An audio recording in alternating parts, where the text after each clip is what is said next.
Sikit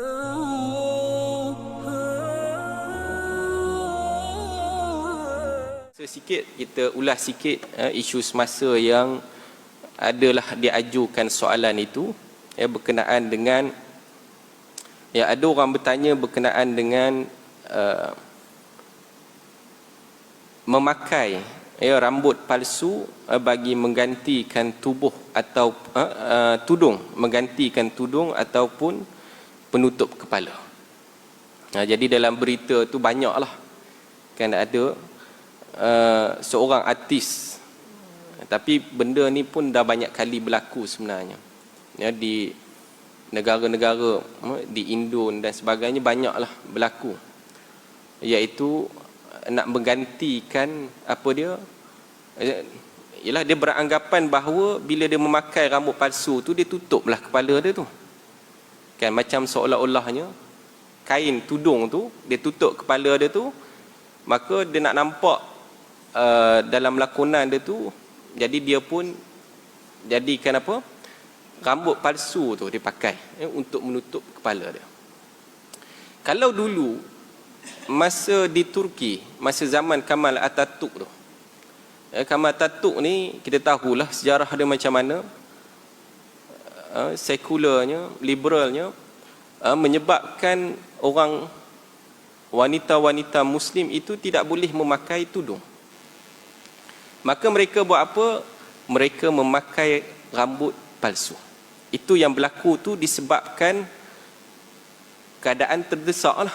Keadaan terdesak. Tapi kalau lakonan ni, adakah dia terdesak untuk melakukan hal sedemikian? Baik, jadi ada hamba Allah ni, dia mohonlah pencerahan berkenaan dengan perkara tersebut. Jadi apa jawapan dia?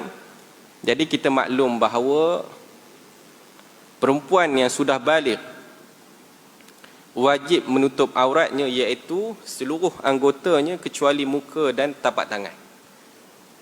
Jadi itu yang kita maklumlah, dari sudut aurat ni daripada kecil sampai ke besar, itulah yang disepakat oleh para ulama, cumanya selisih berkenaan dengan wajah. Jadi dengan berkenaan dengan menggantikan penutup kepala daripada tudung yang dibuat daripada kain tu kepada rambut palsu, dengan tujuan untuk berlakon, sebab soalan tadi berlakon. Jadi apa hukumnya? Hukumnya adalah dilarang di dalam Islam. Haram hukum dia bila kita memakai, walaupun kita tutup tu dengan, ialah kita tak nampak lah rambut asli kita tu, tetapi itu adalah haram juga. Ini sebagaimana yang disebutkan dalam hadis yang diriwayatkan oleh Imam Al-Bukhari, an Sa'id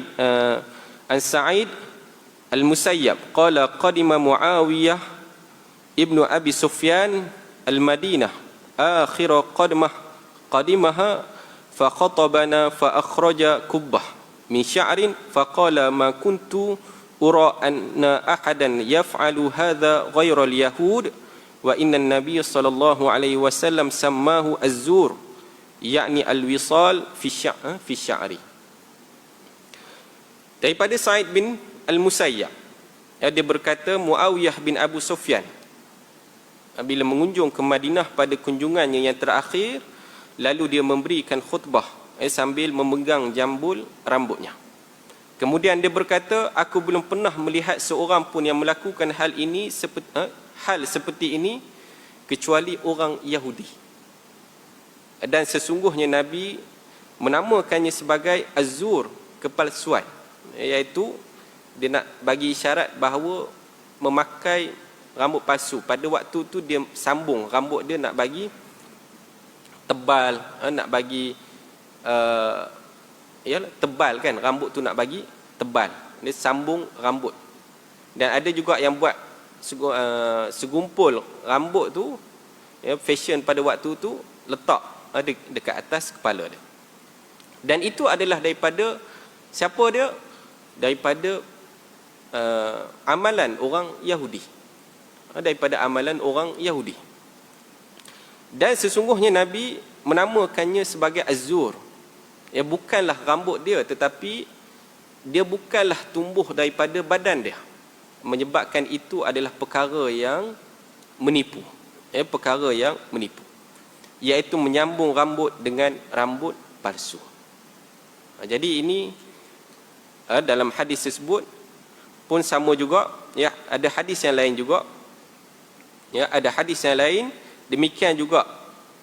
Sesungguhnya Bani Israel binasa kerana para wanita mereka melakukan hal sedemikian. Hadis yang diriwayatkan oleh Imam Bukhari. Yang jelas lagi, ya, ada lagi satu hadis berkenaan dengan bahawa Nabi sallallahu alaihi wasallam qala la'anallahu al-wasilah wal mustawsilah wal washimah wal mustawshimah. Nabi sallallahu alaihi wasallam bersabda, Allah melaknat orang yang menyambung rambutnya dan yang minta disambung rambutnya, dan melaknat orang yang bertatu dan minta untuk ditatukan. Jadi untuk situasi yang biasa, dalam keadaan yang tidak, dia tidak cacat, dia dalam keadaan yang normal, dia nak menipu dari sudut tubuhnya, ya, adanya rambut yang tebal dan sebagainya yang menampakkan lain daripada diri dia yang sebenar, maka dekat situ Allah melaknat perkara tersebut. Dan orang melaknat orang yang bertatu dan minta untuk ditatukan. Demikian juga orang yang bertatu. Jadi berdasarkan kepada dalil-dalil di atas menunjukkan bahawa memakai rambut palsu adalah dilarang secara mutlak, baik ia disambung pada rambut yang asal atau dipasangkan, dipakai di atas kepala. Jadi berdasarkan hadis, dalil yang banyak berkenaan dengan perkara tersebut. Kalau kita lihat hari ini, banyaklah berlaku tipu daya yang dibuat oleh golongan-golongan tertentu. Bila tengok depan-depan, bukanlah dia lihat macam kita beli barang lah kan. Kita beli barang tu, kita tengok lain, tetapi yang sampai berbeza dengan apa yang kita nak beli. Jual beli tu sah ke tidak sah? Tak sah. Tapi kalau dah kahwin, macam pula kan, tiba-tiba apa yang kan sekarang ini banyaklah produk kecantikan yang menyebabkan berbeza hampir 80 darjah. Dia punya berbezanya apabila dia make up dengan wajah yang asal. Jadi macam itulah di antara banyaknya kes-kes penceraian disebabkan masalah tu juga. Ya, ada yang seminggu berkahwin cerai, sebulan berkahwin cerai. Antaranya masalah itulah dia. Bila sebelum kahwin nampak lain, tetapi apabila kahwin lain, lain yang dia terima. Jadi itu di antara itu dinamakan sebagai menipu lah, menipu.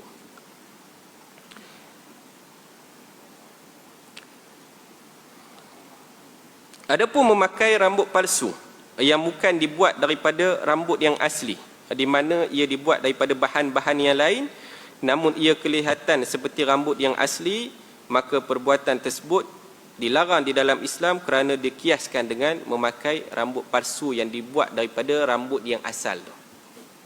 Kalau dulu tu mana ada produk tiruan ni, kan, dia buat rambut tu rambut daripada rambut yang asal. Itu yang dimaksudkan oleh Nabi. Tetapi sekarang ini dibuat sama, jadi tujuannya sama, maka bolehlah untuk kita kiaskan perkara tersebut. Bila sama dia punya hasil dia tu, outcome dia sama, jadi sama jugalah hukum dia walaupun dia menggunakan barang-barang yang tiruan yang lain. Dan terdapat riwayat yang disebutkan bahawa menggunakan sesuatu yang dianggap perhiasan kecantikan yang menyerupai anggota badan yang mana ia tidak ada pada dirinya merupakan salah satu perbuatan yang menipu orang lain. Sebagaimana yang hadis Bukhari menyebut daripada Fatimah, daripada Asma, bahawa seorang wanita bertanya, wahai Rasulullah, sesungguhnya aku memiliki madu. Ya, suami dia ni ada berapa orang isteri. Kerana itu, adakah aku akan mendapat dosa ya apabila aku menzahirkan perhiasan yang bukan daripada diri aku sendiri, yang untuk aku bagi lihatnya kepada suami dia, supaya suami dia tu ialah bila dah kan poligami ni adalah dia punya persaingan tu.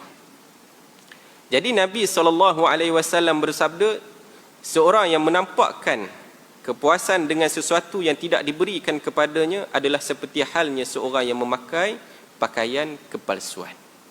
Jadi di atas nama kepalsuan tu dilarang ya perkara tersebut. Jadi macam tadilah, make up berlebihan menyebabkan si lelaki ataupun suami tertipu dengan kecantikan sebelum berkahwin tersebut. Kalau dia redha tak apalah, tetapi perkara tersebut boleh menyebabkan fasakh lah kalau nak lihat dari sudut kesan natijah dia tu. Jadi dekat sini kita nak bagi tahu bahawa rambut palsu ini dia adalah perkara yang bukan daripada diri dia, yang bukan tumbuh daripada diri dia, yang menyebabkan kat situ adanya penipuan. Dan di situ juga boleh membawa dosa yang besar. Kerana apa? Allah Subhanahu Wa Taala melaknat perkara tersebut. Ya, melaknat perkara perbuatan tersebut. Tak kiralah dia melakukannya walaupun dengan secara zahirnya dia menutup kepala dia, tetapi sebenarnya itu adalah perbuatan yang diharamkan oleh Allah Subhanahu Wa Taala. Melainkan kalau darurat. Contohnya waktu masih muda lagi, rambut dia gugur dah. Kan, rambut dia gugur. Yang mana uruf kebiasaannya patutnya orang muda ada rambut yang macam biasa lagi lah, normal lagi. Tiba-tiba rambut dia ada penyakit gugur. Maka pada waktu tu boleh untuk dia sambungkan rambut dia. Boleh untuk dia buat rawatan rambut tu. Ini sebagaimana bila sahabat Nabi yang berperang terpotong hidung dia, dan Nabi suruh pakai buat hidung palsu. Hidung palsu. Maka perubahan tersebut bukanlah di atas suka-suka, tetapi dalam keadaan yang terdesak. Kalau tak ada menyebabkan dia tidak normal daripada orang lain. Tetapi tak bolehlah tunjukkan kepada aurat dia kepada selain daripada mahramnya ataupun selain daripada suaminya. Jadi perkara ini kita perlu berhati-hati daripada perkara tersebut. Konsep aurat ini adalah konsep yang mana melindung. Tetapi kalau dia dah macam dizahirkan untuk memikat, itu lainlah, dia tak mencapailah tujuan menutup aurat tersebut. Baik, itu berkenaan dengan perkara yang isu tersebut hangatlah diperkatakan. Jadi saya cubalah untuk menjawab perkara